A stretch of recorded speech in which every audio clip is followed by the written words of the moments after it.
So, Fury Warrior is very viable in Mythic Plus at the moment. Yes, even in plus 15s. So let's have a chat about how we can make ourselves the best, most viable class in Mythic Plus.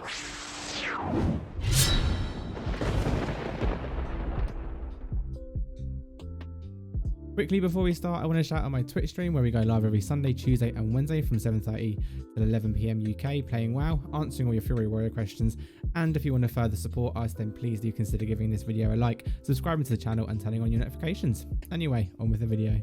So good afternoon, good evening, good morning champions, and welcome back to another video. And this week we are talking about Fury Warrior in Mythic Plus and how we are still, even though we're not doing the best at the moment as far as raiding is concerned, we are still a very viable and very useful class to have in a Mythic Plus dungeon. And this video is going to outline some of the top ways to make sure that we are useful and people will want us in our groups. So straight off the bat, let's get on to rotation. So I'm not going to go into masses of detail here about rotation. I'm going to talk about some more tips around rotation that you should be focusing on. I've got a video up here all about rotation and how to be the best Fury Warrior. The main thing I want to say here is to ensure that you are doing cleaving correctly. Generally speaking, 90% of Mythic dungeons are about cleaving. The hardest part of any Mythic dungeon is not actually the bosses, it's the trash and getting through them and melting them down as quickly as physically possible. And the top way we can do that as a Fury Warrior is through our cleaving ability and through our whirlwind buff that we get regardless of your talent choice. You get this buff. A big thing here is knowing your dungeon and knowing the right times to do things. However, your cleave is going to be your number one thing.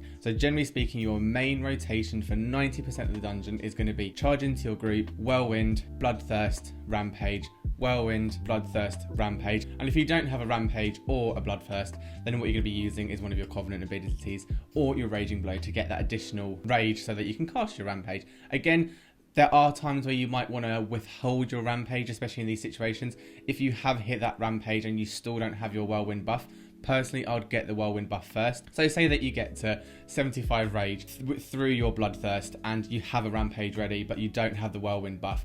I personally would go to get the whirlwind buff back first and then rampage, and then go back into your bloodthirst rampage rotation. And again, like I said, fill it with anything if you haven't got any other abilities to use. And then the next thing I want to talk about as far as rotation is concerned is timing your cooldowns. And cooldowns are a big thing here. I had this problem when I first started that I didn't want to be casting Recklessness unless it was a boss. However, casting Recklessness and knowing your dungeon are the two key things to ensure that you're going to be putting out most damage. If you know it's going to take X amount of time to get to a boss, use Rampage as much as possible and use it at the start of the pool and not at the end of the pool. Ensure that your cooldown is being used throughout the duration of the fight and not the last couple of seconds and not just after kind of thing. So don't cast it when the mobs are about to go down. Cast it at the very beginning. And again, time that with things such as Bladestorm, which we'll go into in a bit, but time it with things such as Bladestorm or your Covenant abilities if you are Kyrian or Night Fae. A lot of our abilities time up really, really nicely at the moment. So ensuring that you're doing those at the right times. If you're charging in, can you cast a Recklessness and a Bladestorm together? Then do it. Use that as your priority and then go into your rotation with Whirlwind, because it's going to be more beneficial and you're going to get more damage out. Up next, we're going to quickly go over talents. I'm going to put a big screenshot up here for the main talent build that you want to have. However, we're going to focus on one of those lower down tiers, which is the kind of the choice between Dragon Roar, Meat Cleaver and Bladestorm, and why you want to choose certain ones. Now in Mythic Plus, Dragon Roar is not going to be a viable choice. Dragon Roar now has an issue where it will fall off over a certain amount of targets, and as it's spread out over targets, it's actually doing less damage. Granted, yes, you can hit every target with it. So if you had a mob pool of 15 packs, you would be able to hit every single one of them, whereas with Bladestorm, you can generally speaking hit around 8 or 9. However, the damage falls off. Whereas if you have Bladestorm as your choice, and you can ensure that you are hitting you can hit at least 8 targets then, and ensure that you're doing damage to those 8 targets. The other option that I've been toying with personally, and this is not like a meta build, this is just me doing some testing over the last few weeks, but I have found Meat Cleaver to be an okay kind of talent choice. Granted, you have the issue of, because it now has 4 casts rather than just the 2 casts, so basically Meat Cleaver will mean that you hit additional targets and you can cast additional spells during the buff. You do have the issue is that you can run out of spells to cast because of the rotation, because of the timings. It doesn't always marry up very well. You can often be left on those last 2 actually having nothing to cast but your Whirlwind, so sometimes it feels like it's more beneficial to just have the standard buff and go with Bladestorm. But this is something I'm personally toying with. Give it a test out and see what you're pulling more damage with. Most dungeons I jump between Bladestorm or Meat Cleaver because I just want to kind of test the field and see what's best.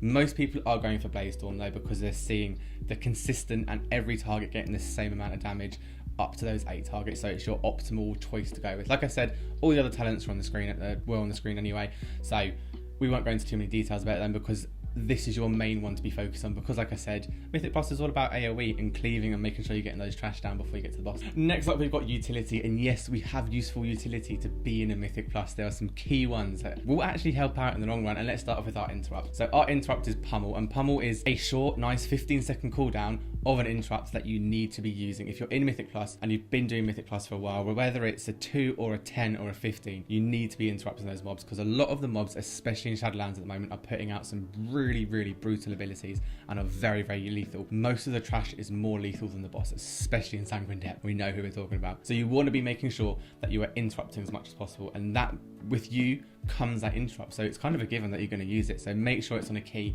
or on your mouse or on your gamepad so you can click it as soon as it's viable, and make sure you're doing it. We've also got Intimidating Shout, which is a fearing ability, so it will fear whatever's in your surroundings. And yes, granted, this is very risky in a Mythic Plus. However, if you hit your target the minute they've been feared, it will break the fear. So this acts as an additional kick to whatever you need to be doing. So it's that additional interrupt that you can be using. It's good, and we'll go about this in the last topic, but this is a good one to kind of chat with your team about and make sure that you're timing your things right. If you suddenly need to kick something, this will also work for uninterruptible abilities. You can kick those with using Intimidating Shout, which is absolutely brilliant, especially those really hard hitting ones. So this is a very useful one to have in your toolkit, and again, it's good to have it somewhere where you know you can hit it in an emergency to quickly fear, but obviously make sure you're telling your group to make sure we're hitting the minute you cast it, just so it interrupts the ability, but just so it breaks that fear. Next up, you've got Rallying Cry, and this is a ability that I always use, and again, I often talk with a tank about when's best to use this. However, Rallying Cry is a heal buff for the whole party as long as they're in range, which as far as Mythic Plus is concerned, they're going to be in range. And if it looks like you're about to die, again, I'm thinking about, I think it's Halls of Atonement, when you've got the guy jumping on the floor, you need to use it. And this one just helps. It helps out your healer if they're struggling to kind of heal up. And there's some of those abilities that the healer can't out heal because they are group-wide damage. Chuck that Rallying Cry out. Make sure everyone's absorbing that damage and protecting yourselves from that damage.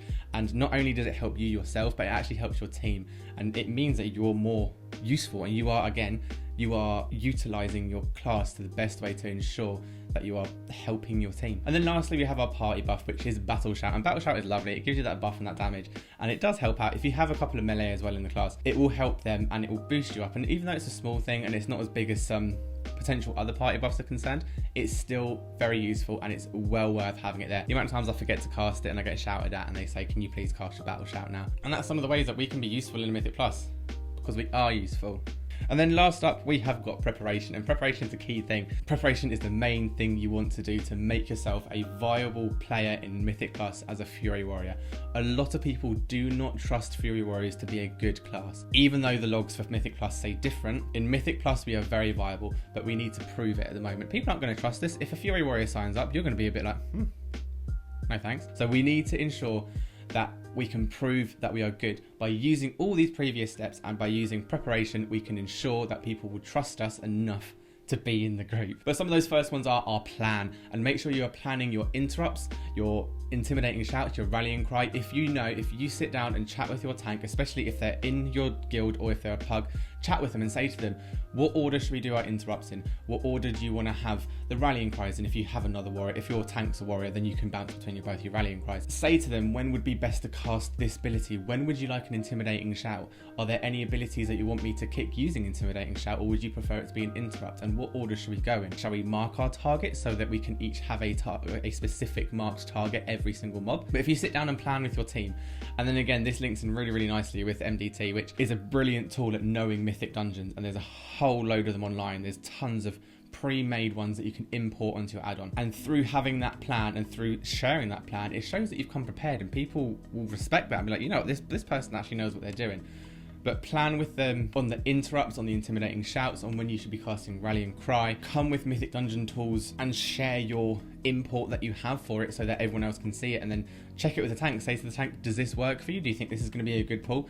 And it will put you in higher standing as far as being invited into groups is concerned. And then one of the last ones, which is kind of an obvious one, but people don't do it enough, flask and food. I know it costs a lot, but if you really want to be pushing those kind of higher 10 to 15, make sure you're eating and make sure you're taking flasks and taking pre-pots. Make sure you are doing what you would do for a raid, for a dungeon. If you're in a good enough team, you're not going to be dying so much that it becomes a waste.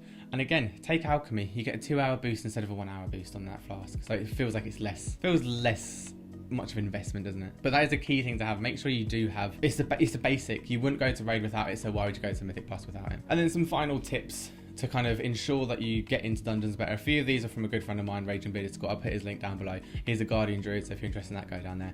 But he's recently done a Mythic Plus video on how to get the plus 15 achievement. And he's got some really good points in there. And a couple of them I'll just highlight now. Make sure you're using Discord. Even if it's a plus 10, if you have a Discord, use a Discord. If you're in the guild, ensure that your guild is using the Discord. Even if it's a pug, just ask them, say to them, do you mind using voice comms? One, it makes you look better and it makes you, again, more likely to have a re-invite. But also it means that you can chat about it. With all the planning that we said and everything that I've said throughout this whole video, if you don't have easy comms, it's going to be hard not to do it. So use it. Next is have add-ons. Please have the add-ons. Have Mythic Dungeon tools, have DBM, have weak auras. If you go in without those, you're going to really suffer. And it doesn't even matter if you're Fury Warrior or not. If you don't have those add-ons, it's your video, you're gonna suffer quite a lot. You will suffer. If you're forming a group or trying to get into a group, remember, as long as you're at 15 or below, meta doesn't matter. And this one is from Raging Bearded Scott, but generally speaking, meta doesn't matter below plus 15. We've just seen the MDI tournament and it's currently going or just finished, depending on when you watch this video. Meta only matters for those keys. Meta doesn't matter now. Meta doesn't matter. Meta more.